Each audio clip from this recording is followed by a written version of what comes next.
दोष मत निकालो, खुद संभल जाओ। सबसे बड़ा भजन कौन सा है, याद है आपको? आदत बुरी सुधार लो, हो गया भजन। हाँ, आदत बुरी सुधार लो, हो गया भजन। मन की तरंगे मार लो, हो गया भजन। हाँ, मन की तरंग मार लो, हो गया भजन। नजरों में तेरे दोष है, दुनिया निहारती। नजरों में तेरे दोष है, दुनिया निहारती।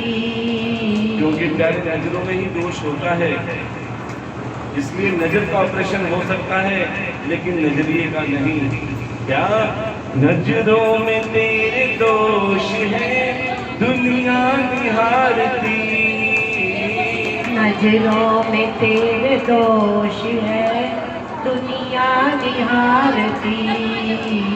नजरों को तुम सुधार लो, नजरों को तुम सुधार लो, हो गया भजन।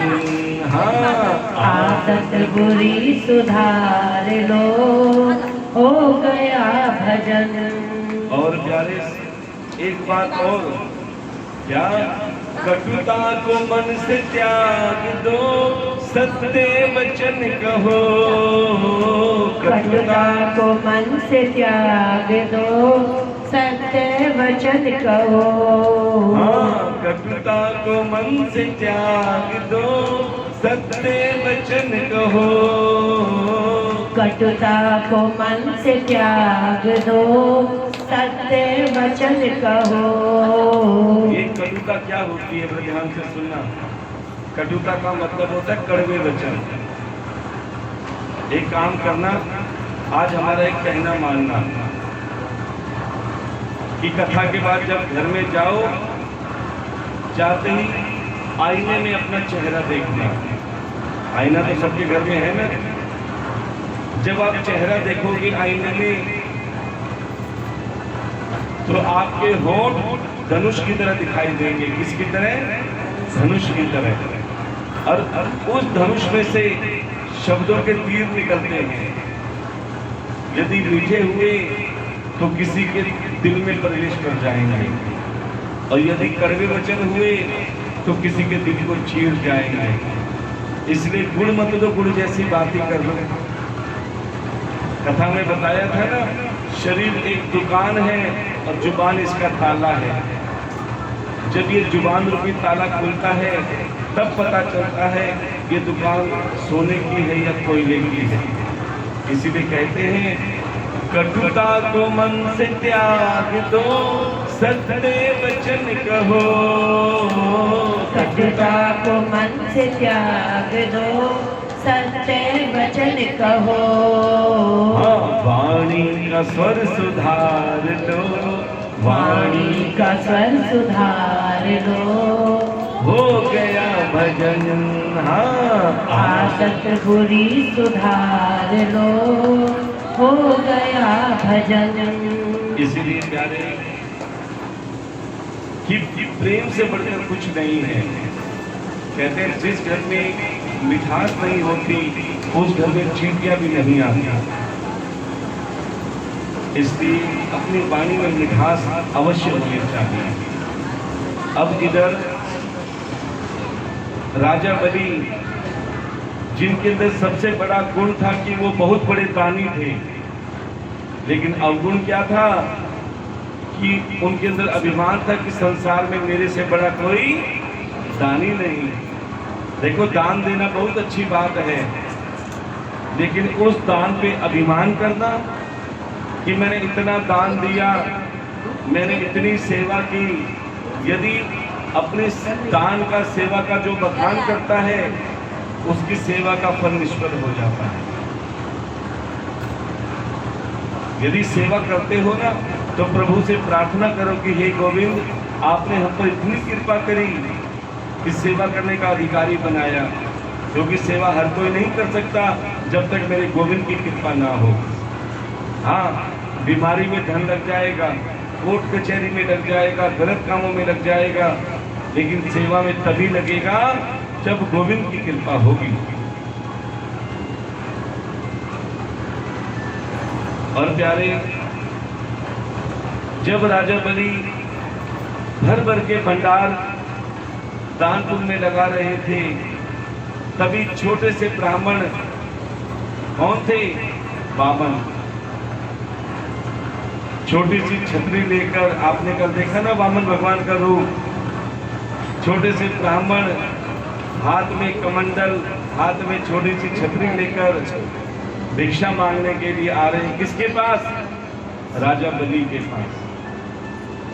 और कहते हैं जिस घर में संत महात्मा ब्राह्मण बहन और बेटी खुशी खुशी आते हैं और खुशी खुशी जाते हैं, तो विश्वास मानो उस घर में लक्ष्मी की विशेष कृपा होती है।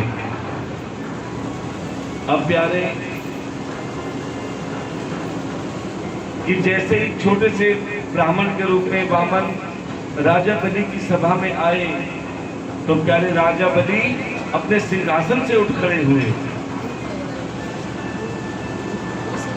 और मान सम्मान करने लगे छोटे से ब्राह्मण का। क्योंकि राजा बलि को भी पता है ब्राह्मण चाहे छोटा हो या बड़ा हो, हमेशा आदरणीय होता है, हमेशा पूजनीय होता है। एक बात पूछते हैं आपसे कि वामन भगवान छोटे से ब्राह्मण का रूप लेकर ही क्यों गए? वो भी तो औरों की तरह बड़े ब्राह्मण बन के जा सकते थे। क्या जरूरत थी छोटे से ब्राह्मण बनने की? तो सज्जनों, आपको वो छोटे से ब्राह्मण शिक्षा दे रहे हैं क्या? कि जब तुम किसी के पास मांगने के लिए जाते हो, जब तुम किसी के पास मांगने के लिए जाते हो, प्यारे छोटे बन जाते हो। और जिसके पास मांगने जाते हो, चाहे उसके पास देने के लिए कुछ भी ना हो, फिर भी वो अपने आप को बड़ा मान लेता है कि देखो ये मेरे पास मांगने के लिए आए हैं। इसलिए तुम्हें किसी भी चीज की आवश्यकता हो, संसार से भूल के मत मांगना। क्यों? पहली बात तो ये संसार तुम्हें कुछ देगा नहीं। यदि अगर देगा तो क्या कहेगा? भैया गिरवी क्या रख रहे हो? फिर ब्याज बताएगा और फिर तब देगा तो सारी जिंदगी एहसान तले दबा के रखेगा। इसीलिए संत महात्मा कहते हैं मत मांग जमाने से, ये देकर फिर सुनाते हैं। क्या? मत मांग जमाने से, ये देकर फिर सुनाते हैं। किया एहसान एक बार तो लाख बार जताते हैं। है जिनके पास कुछ धन दौलत, समझते हैं भगवान है हम। ऐ बंदे, इन दौलतमंद से मत मांगना, क्योंकि ये दौलतमंद भी मेरे ठाकुर से ही मांगने आते हैं। क्यों? क्योंकि बड़े से बड़ा करोड़पति भी मेरे ठाकुर के आगे सिर झुकाता है। आपने सावरिया सेठ का नाम सुना है? सावरिया सेठ, किसने नाम सुना है? बहुत अच्छी बात है, क्योंकि कईयों ने तो संसार से पार्टनरशिप ना करके मेरे ठाकुर के साथ पार्टनरशिप कर रखी है सावरिया सेठ से। और हम भी यही कहते हैं कि प्यारे, संसार पे भरोसा करोगे तो हमेशा डूबोगे।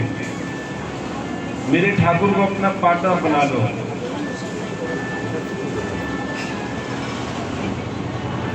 मेरे गोविंद को अपना पार्टनर बना लो। कैसा पार्टनर? ध्यान देना, संसार से तो 50-50 में भी धोखा मिलेगा। पार्टनरशिप कैसी होती है? आधा तेरा और आधा यही होती है ना। लेकिन उसमें भी चीटिंग हो जाती है। लेकिन ठाकुर से को, ठाकुर जी 90% हम रखेंगे, 10% तुझे देंगे। सावरिया सेठ में बकायदा एग्रीमेंट लिखा जाता है। यदि कोई गया हो तो गए हो, बकायदा वकील बैठे हुए हैं कि कहीं तुम अपनी बात से मुकर मत जाओ। लेकिन यहाँ एग्रीमेंट नहीं लिखा जाता। मन से कहो कि हे ठाकुर जी, हम तुम्हें अपना पार्टनर बनाते हैं, 90% की कमाई हम रखेंगे, केवल 10% की कमाई तुम्हें देंगे। फिर आप चमत्कार देख लेना। देखो, एक व्यक्ति बहुत गरीब था, एक व्यक्ति बहुत गरीब था, उसका नाम था रामू। क्या नाम था? रामू। लेकिन उसका स्वभाव बहुत अच्छा था। अच्छा, रामू नाम क्यों रखा? क्योंकि वो सबसे राम राम करता था। लेकिन गरीब होने के कारण कोई उसकी राम राम, क्या लोग अपने बराबर से ही राम राम करते हैं। अपने बराबर का होगा ना, उसे ही घर में एंट्री देंगे। कोई फटे हाल में आ जाए, क्या उसे घर पे बिठाओगे? कहेंगे ये तो कूड़ा बीनने वाला है, इसे घर पे क्या बिठाना। लेकिन उसका स्वभाव ऐसा था कि जो भी मिलता, ताऊ राम राम, चाचा राम राम, दादा राम राम। लेकिन गरीब होने के कारण तो उसकी राम राम नहीं लेता था। लेकिन वो बुरा नहीं मानता था कि कोई मेरी राम राम ले या ना ले, कम से कम मेरे मुंह से तो राम का नाम निकल रहा है। लेकिन एक बात सोचता था कि मैं कब धनवान बनूंगा। हर एक की इच्छा होती है ना, क्योंकि इच्छा तो पूरी कभी होती ही नहीं। एक इच्छा पूरी होगी, दूसरी अधूरी रह जाएगी, तो फिर टेंशन। किसी ने बोला कि कोई ऐसा काम धंधा करो जो पार्टनरशिप का काम हो। अब प्यारे, उस गरीब आदमी अर्थात रामू ने एक पार्टनर ढूंढ दिया कि भैया आधा पैसा मैं लगाऊंगा, आधा तू लगाना, काम चालू करते हैं। शुरू में काम बहुत अच्छा चला। क्या? शुरू में काम बहुत अच्छा चला, लेकिन ध्यान देना, दोनों पार्टनर में किसी एक के मन में भी अगर पाप आ गया, क्या काम चलेगा? अब प्यारे, कुछ समय बाद वो पार्टनरशिप टूट गई। उस रामू ने दूसरा पार्टनर पकड़ा, उसके साथ भी कुछ समय तक पार्टनरशिप सही चली। फिर किसी के मन में पाप आया, फिर पार्टनरशिप टूट गई। बोले अब क्या करें? तब किसी संत ने बताया कि प्यारे, संसार से पार्टनरशिप करोगे हमेशा परेशान रहोगे। एक बार मेरे ठाकुर को अपना पार्टनर बना लो। अब उस रामू ने क्या किया? मंदिर में गया और ठाकुर जी से कहा, देख ठाकुर, मैंने संसार को तो पार्टनर बना के देख लिया, लेकिन अब तू मेरा पार्टनर है। संसार से 50-50 पार्टनरशिप की, आधे आधे पे, लेकिन 90% मैं रखूंगा, केवल 10% तुझे दूंगा। देखो कन्हैया कितने भोले हैं, 10% पे भी मान गए। और रामू से कहते हैं, देख मेरे साथ ईमानदारी से चलेगा तो 10% में भी मैं तुझे कहां से कहां पहुंचा दूंगा। तो उसने कहा ठीक है प्रभु।